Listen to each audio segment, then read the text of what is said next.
പുതിയ ഒരു തൊഴിൽ വാർത്തയിലേക്ക് എല്ലാവർക്കും സ്വാഗതം. ഭവനം ഫൗണ്ടേഷൻ കേരളയിൽ ജോലി ഒഴിവുകളുടെ വിശദമായ വിവരണം. കേരള സർക്കാരിൻ്റെ കീഴിൽ നല്ല ശമ്പളത്തിൽ ജോലി ആഗ്രഹിക്കുന്ന ആളുകൾക്ക് ഈ അവസരം പരമാവധി പ്രയോജനപ്പെടുത്തുക. ഈ ജോലിക്ക് അപേക്ഷിക്കാൻ വേണ്ട യോഗ്യത, ഒഴിവുകളുടെ എണ്ണം, വയസ്സ്, അപേക്ഷാ ഫീസ് എന്നിവ താഴെ കൊടുക്കുന്നു. താല്പര്യമുള്ള ഉദ്യോഗാർത്ഥികൾ താഴെ കൊടുത്ത ഔദ്യോഗിക വിജ്ഞാപനം പൂർണ്ണമായും വായിച്ച് മനസ്സിലാക്കിയതിന് ശേഷം അപേക്ഷിക്കുക. സ്ഥാപനത്തിൻ്റെ പേര് ഭവനം ഫൗണ്ടേഷൻ കേരള. ജോലിയുടെ സ്വഭാവം state government. Recruitment type temporary recruitment. തസ്തികയുടെ പേര് accountant, site engineer, site supervisor, general manager. ഒഴിവുകളുടെ എണ്ണം 10. ജോലി സ്ഥലം ഓൾ ഓവർ കേരള. ജോലി ശമ്പളം ആസ് പെർ നോംസ്. അപേക്ഷിക്കേണ്ട രീതി തപാൽ വഴി. അപേക്ഷ ആരംഭിക്കുന്നത് ഫെബ്രുവരി 7 ആരംഭിച്ചു കഴിഞ്ഞു. അപേക്ഷിക്കേണ്ട അവസാന തീയതി February 15. Official website cmd.kerala.gov.in.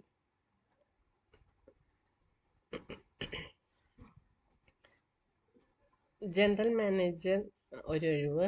Architect firm ഒരൊഴിവ്.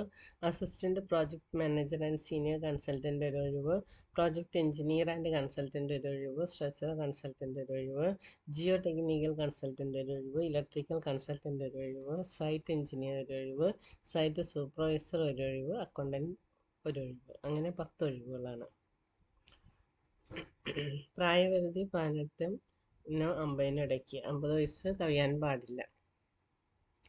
ഇതിൻ്റെ qualifications: general manager MBA finance education from a recognized university or equivalent or above. Experience: minimum 10 years experience in business management in a supervisory cadre in a reputed firm. Architect or architect firm. BArch or equivalent qualification from a recognized university or equivalent or above. Shall have valid registration with the Council of Architects of India.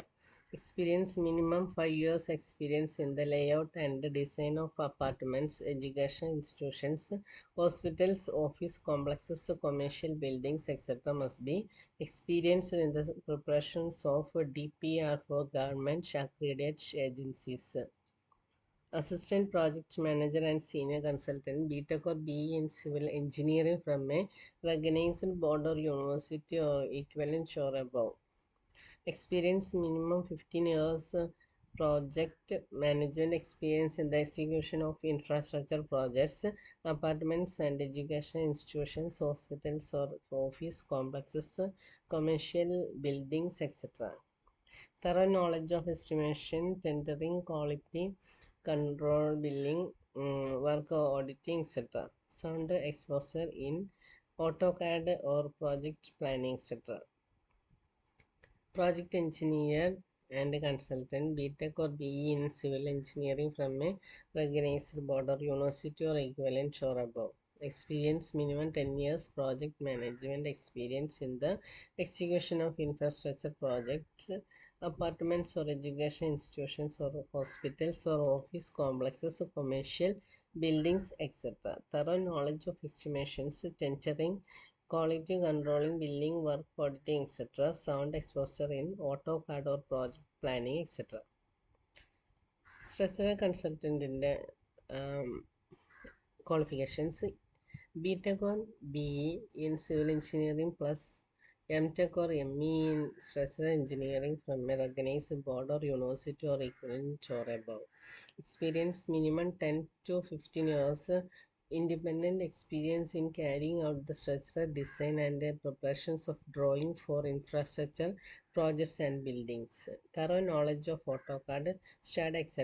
or a retired senior engineer possessing BTech or BE in civil engineering plus MTech or ME in allied subjects of civil engineering from government departments or PSUs of having 10 to 15 years in exclusive experiences in structural design wing of the parent organization.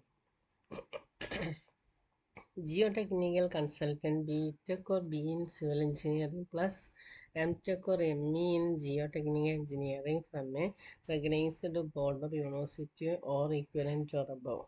Experience minimum 20 years experience in the geotechnical evaluation of infrastructure projects and building. The consultant shall be either a serving or retired faculty member of government or government-aided engineering college or NIT or IIT, etc.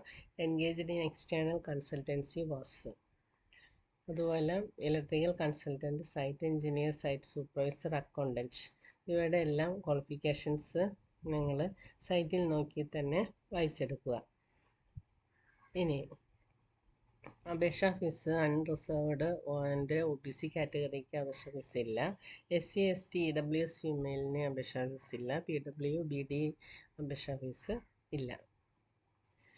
ഫെബ്രുവരി 17 വരെയാണ് എൻ്റെ അപേക്ഷ സമർപ്പിക്കാനുള്ള last date. അപേക്ഷിക്കേണ്ട എങ്ങനെ? ഔദ്യോഗിക വെബ്സൈറ്റായ cmd.kerala.gov.in സന്ദർശിക്കുക. Home പേജിൽ recruitment link തിരഞ്ഞെടുക്കുക. ഏത് തസ്തികയിലേക്കാണ് അപേക്ഷ ആഗ്രഹിക്കുന്നത് അവയുടെ യോഗ്യതകൾ പരിശോധിക്കുക. അക്കൗണ്ട് സൈൻ അപ്പ് ചെയ്യുക. അപേക്ഷ പൂർത്തിയാക്കുക. ഫീസ് അടച്ച അപേക്ഷ സബ്മിറ്റ് ചെയ്യുക. ഡൗൺലോഡ് ചെയ്ത് പ്രിൻ്റ് എടുക്കുക. ഇനി എന്താണെന്ന് വെച്ചാൽ നിങ്ങൾ ഏത് ജോലിക്ക് അപേക്ഷിക്കുമ്പോഴും ശ്രദ്ധിക്കേണ്ട കാര്യമാണ്. അപേക്ഷാ ഫോം ഫിൽ ചെയ്യുമ്പോൾ നിങ്ങൾ ഉപയോഗിക്കുന്ന മൊബൈൽ നമ്പർ, ഇമെയിൽ ID എന്നിവ കൊടുക്കുക. കാരണം പിന്നീടുള്ള പരീക്ഷാ തീയതി, അഡ്മിഷൻ ടിക്കറ്റ് തുടങ്ങിയ പ്രധാനപ്പെട്ട കാര്യങ്ങൾ അറിയാനത് നിർബന്ധമാണ്. അപ്പോൾ ഇതിൻ്റെ നോട്ടിഫിക്കേഷൻസ് PDF ആയിട്ട് സൈറ്റിൽ കൊടുത്തിട്ടുണ്ട്. അത് നിങ്ങൾ ഡൗൺലോഡ് ചെയ്ത് ഒന്നുകൂടിയും ഇത് വായിച്ച് വ്യക്തമാക്കിയതിന് ശേഷം ഇതിൽ അപ്ലൈ ചെയ്യാൻ സാധിക്കുന്നവരാണെങ്കിൽ ഉടനെ തന്നെ അപ്ലൈ ചെയ്യുക. 17-ാം തീയതിയാണ് ലാസ്റ്റ് ഡേറ്റ്. അധികം സമയമില്ല. അപ്പോൾ നമുക്ക് വേഗം തന്നെ അപ്ലൈ ചെയ്യാം. അപ്പോൾ ഈ ചാനലിൽ എല്ലാ ദിവസവും അപ്ഡേറ്റ് ആയിട്ടുള്ള ജോലി ഒഴിവുകൾ ഞാൻ എല്ലാ ദിവസവും അപ്ലോഡ് ചെയ്യുന്നതാണ്. അപ്പോൾ ഏറ്റവും പുതിയ ജോലി ഒഴിവുമായി ഇനിയും നമുക്ക് വീണ്ടും കാണാം. Thank you for watching.